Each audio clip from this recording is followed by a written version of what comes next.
à 7 minutes pour revenir à l'évangile. Avons-nous des prophètes aujourd'hui comme ceux de l'Ancien Testament? Le terme d'origine c'est prophétesse, c'est-à-dire quelqu'un qui parle. Le prophète est donc un porte-parole.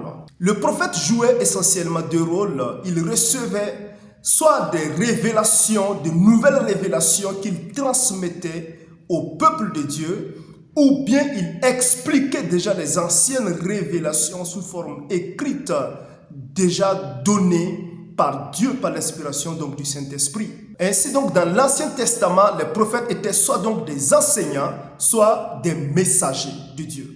Dans le Nouveau Testament, ces prophètes également jouent un rôle essentiel dans certaines assemblées locales, puisque le canon biblique n'était pas encore réuni et que la révélation n'était pas encore complète.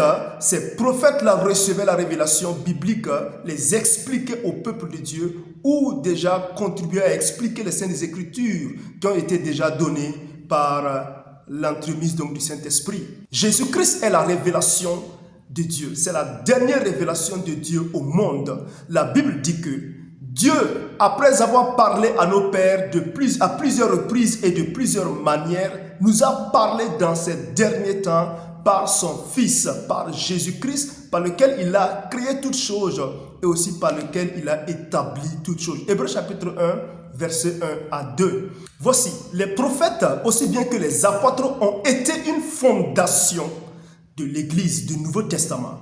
La Bible dit que dans Éphésiens chapitre 2 verset 20, vous avez été édifiés sur le fondement des apôtres et des prophètes, Jésus-Christ étant la pierre angulaire. C'est-à-dire que l'enseignement des apôtres et des prophètes ont constitué la doctrine de l'Église du Nouveau Testament sur lequel toute l'Église se repose.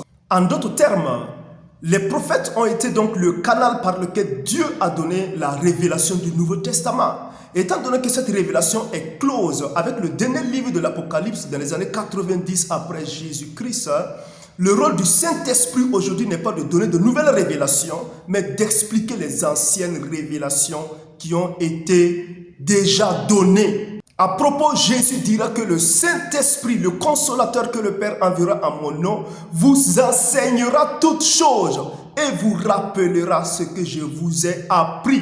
Ainsi donc, si quelqu'un se permettait aujourd'hui de dire que Dieu ou le Saint-Esprit lui aurait révélé que des pasteurs pourraient prendre autant de femmes qu'ils voudront, nous disons simplement que c'est faux. C'est faux. Pourquoi? Parce que c'est contraire à la révélation déjà donnée une fois pour toutes. La Bible enseigne clairement que le pasteur est mari d'une seule femme. Vous pouvez voir cela dans nos enseignements antérieurs sur ce thème.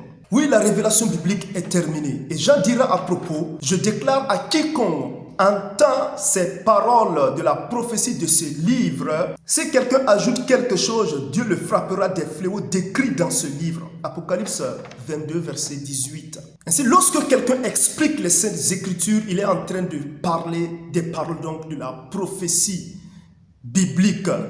Ah non, pasteur, nous voulons entendre Dieu nous parler audiblement.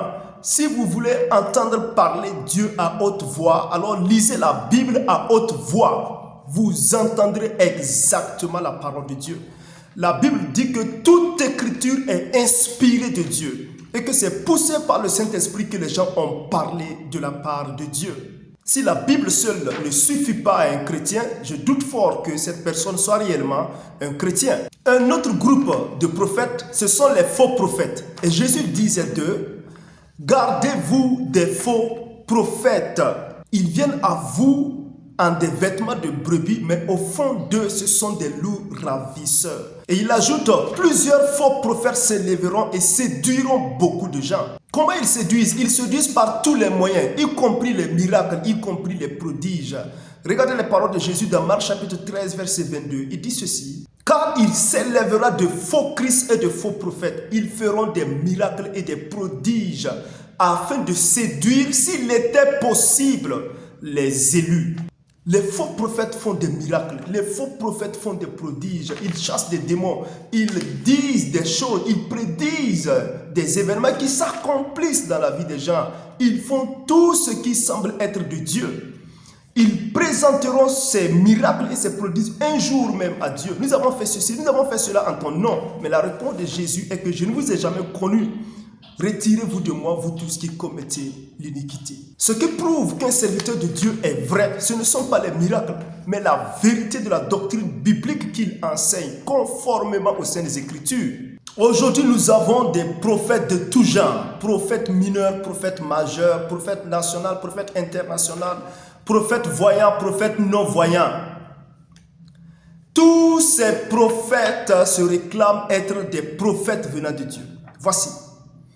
Si les prophéties ou les révélations données par un soi-disant prophète sont au-dessus de la révélation divine, au-dessus de la Bible, c'est un faux prophète. Si les révélations ou les prophéties qu'il donne sont au-dessous de la Bible, c'est que la Bible seule nous suffit. Nous n'avons pas besoin donc de ce qui est inférieur à la Bible. Les vrais prophètes dans la Bible, leur rôle n'était pas de donner des numéros de téléphone des gens, de dire que les gens vont avoir des visas ou de dire la couleur des habits que les gens ont portés ou de dire des problèmes qu'ils vont avoir et comment résoudre les problèmes. Ce n'était pas le rôle des prophètes, des vrais prophètes dans la Bible. Ils recevaient la révélation biblique, recevaient les vérités de Dieu, les transmettaient au peuple et enseignaient cela au peuple. Voici le rôle des vrais prophètes. Vous ne verrez nulle part dans la Bible des gens qui sont assis avec leur Bible, qu'ils sont des prophètes et que d'autres sont alignés sous prétexte qu'ils sont venus pour consulter le prophète ou le voyant. Vous ne verrez nulle part dans la Bible aucun prophète exercé de cette manière-là. Arrêtez de tromper le peuple. Revenez à la parole de Dieu, revenez à l'évangile. Que le Seigneur bénisse son peuple. Shalom. Soyez bénis et restez connectés pour plus d'enseignements.